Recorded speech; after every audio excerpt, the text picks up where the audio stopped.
The architecture of desire.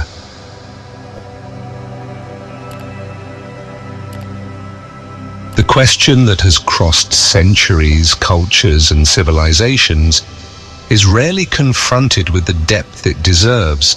Why are so many conscious, intelligent, and emotionally mature women drawn to dangerous men?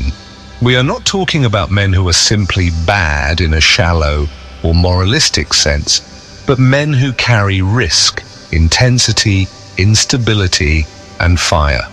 These are figures who do not promise immediate safety, yet they awaken something older and more visceral than reason would like to admit.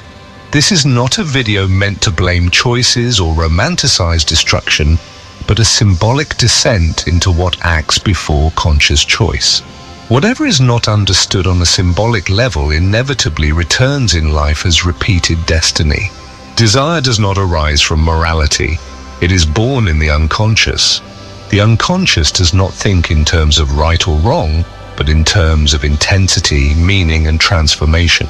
Very often, what makes life pulse also carries danger. The dangerous man is magnetic because he carries a veiled intimacy with death and an invisible closeness to the limit. In psychological language, this field of attraction emerges from the encounter between two fundamental forces, Eros and Thanatos. Eros is the drive toward life and creation, while Thanatos is the silent pull toward dissolution and risk. In Greek mythology, these forces take on bodies and faces through Venus and Ares. Venus, the goddess of desire, does not seek safety, she seeks life in its most powerful form. Ares is the embodiment of impulse and primordial energy.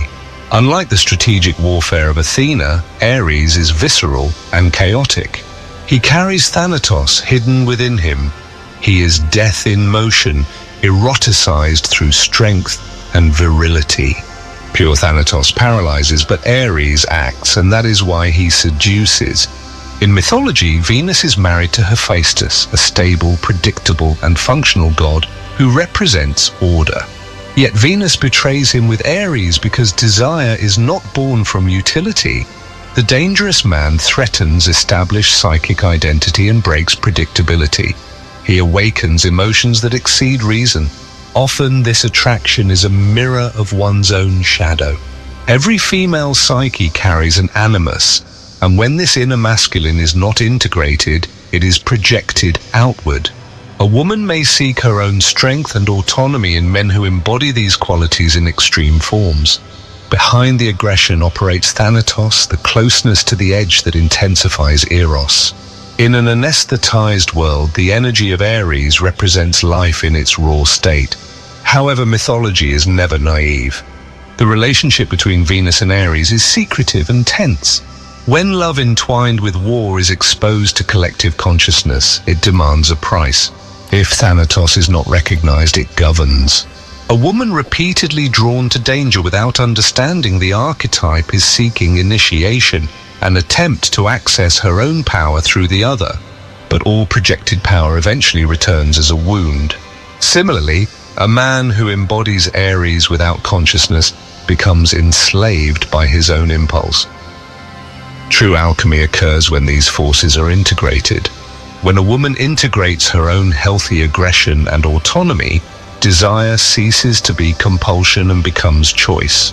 When a man integrates the energy of Ares with awareness, he ceases to be dangerous and becomes powerful. He does not lose the fire, he learns to direct it. The problem was never danger, but unconsciousness.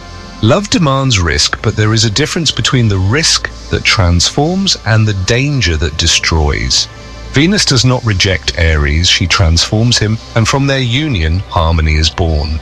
The desire for danger reveals a soul that refuses to live anesthetized. The path is to recognize Thanatos and integrate him. When Eros and Thanatos are recognized within the soul, a strength is born that does not wound, and a love that does not need danger to feel alive. The truly desirable man is the one who has faced his own inner war and returned with wisdom. The truly free woman is the one who understands her desire.